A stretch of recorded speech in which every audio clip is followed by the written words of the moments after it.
Hey, it's James here from GoodGuitarist.com, and to celebrate the release of my latest course, Music Theory 101, I've decided to make some free lessons here on YouTube demonstrating the most essential music theory concepts in a really simple and approachable way. You know, the way it should be, so you can actually use music theory to play guitar better. Today, we're going to take a look at a very famous chord progression, Pachelbel's Canon. You know, you'll find that in a ton of hit tunes, one of my favorites being Don't Look Back in Anger by Oasis. And to make it as simple as possible, we're going to do this in the key of C. 1, 2, 3, 4, 5, 6, 7, 1. And if you're not sure what those numbers mean, I'm making a separate lesson that's going to thoroughly explain that. So please like and subscribe and hit the bell icon. You'll be notified when that one comes out. Anyways, I'm just going to give you a very brief explanation right now. You pick a starting note and you write out the major scale from that starting note. So I said we're going to be in the key of C. We're going to start on C, and then we go whole, whole, half, whole, whole, whole, half. Whole is 2 frets, half is 1 fret. And when you do it that way, do, re, mi, fa, sol, la, ti, do. And if you write the notes down, you end up with C, D, E, F, G, A, B, C, and that's the C major scale, which is also our key. And we number it. C is 1, D is 2, and so on.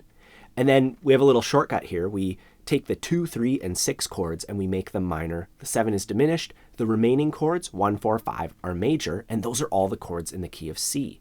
Now, once again, I know that I'm going a bit fast. You know, this is several lessons worth of information, so please check back because I am going to be addressing all of this and breaking it down into small, little, like 5-minute bite-sized lessons.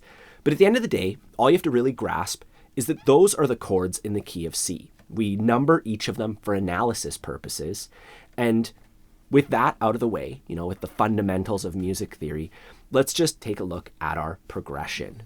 C, G, A minor, E minor, F, C, F, G.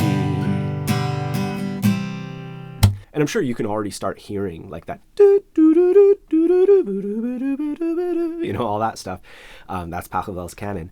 And anyways, we have our chord progression and we have our key, and we can just pop those numbers into our chord progression. You know, so C is 1, G is 5, A minor is 6, E minor is 3. And, you know, we do that for the whole progression, and we're ready now to analyze it. We start off on a C chord, and that's 1. And then we go down to a G chord, which is 5. And the 1 chord and 5 chord share a very special relationship. The 1 chord feels like home.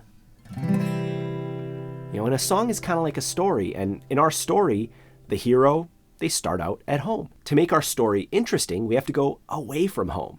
Like if Frodo stays at home and never goes off to Mount Doom, there's really not too much of a story there, right? So we got to go somewhere. And our hero needs to face some conflict. You know, the 5 chord provides tension in our story, and our ear desperately wants to hear that 5 resolve back to 1. And, you know, that's the simplest chord progression that's going to do some work. 1, 5, 1. You know, that would be called a cadence, and it's basically the foundation of chord progressions. You know, our ear is getting dragged in certain ways, right? So back to our chord progression that we're analyzing, we start at home, then we go straight to the most tense chord, the 5 chord, and our ear wants to hear us go back to 1, but instead we go up to A minor, the 6 chord. We deceive our ear by going to a different chord, and from A minor we go to E minor.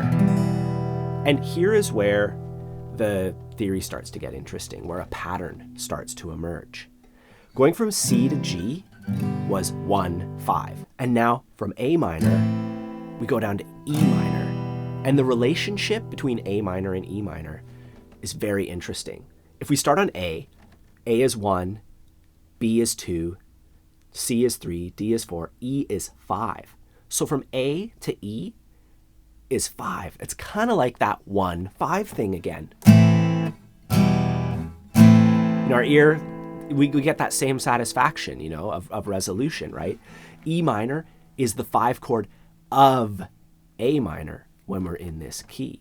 And now from E minor, we go up to F. And this is where the pattern is solidified. Starting back at C, we are from C we went up 5. And then from G, we went up 1. From A minor, we went up 5. Then from E minor, we went up 1 from E minor to F. And that's our pattern. Go up 5, then go up 1. So from F, we go up 5 to C. We go up 5 notes to C. And then our pattern, this is the end of the pattern, but we finalize this chord progression with the most satisfying cadence of all, which is 4, 5, 1. Our ear just...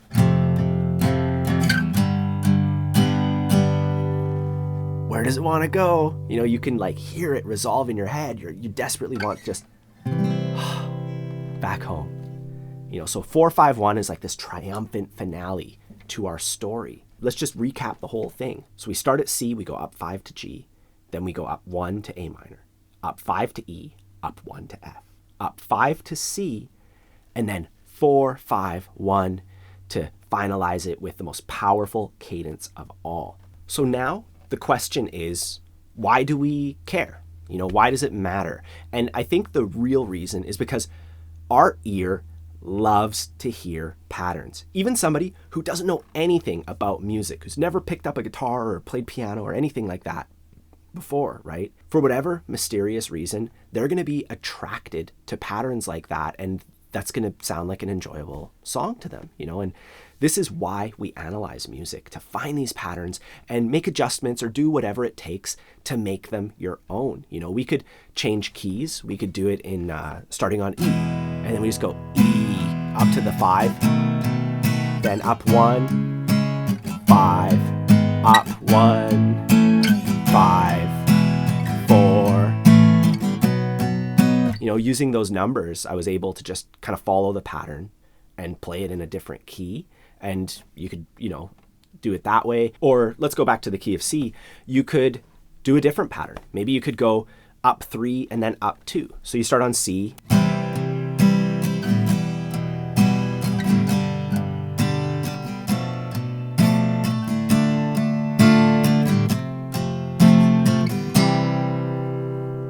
And analyzing chord progressions is just one avenue that we can go down. We can analyze melodies. You can figure out how the melody and the lyrics work together. There's so many different ways to go about it. You can break down the individual notes in your chord and see how they all work with each other, and that's called voice leading. And all I really wanted to talk about today, though, is that I just found there are so many lessons explaining the nuts and bolts of theory, but not too much stuff showing you why we need to learn theory and how to apply it to guitar. By actually applying it, it's going to stick, and you're going to be using it to make real music. You're going to use it in real musical situations, whether it's changing the key of the song because the singer's like, I want to sing this song in A, not in C, or composing your own works, going to a jam session and somebody calls out the changes and you can figure it all out, right? And if you want to learn more, I have a course, Music Theory 101, that starts with the absolute basics. This lesson was actually kind of like a late beginner or intermediate thing, but my course starts at 0. Absolutely no prior knowledge required, and we do everything 2 ways, on paper, but also on the guitar. So you can get hands-on, actually play the theory on guitar, hear it, see it, and I'll put a link to that in the corner. Otherwise, don't forget to like and subscribe if you enjoy learning guitar with me. Thank you for watching the video until the end. I really appreciate it. Have a fun time practicing, and I'll see you soon.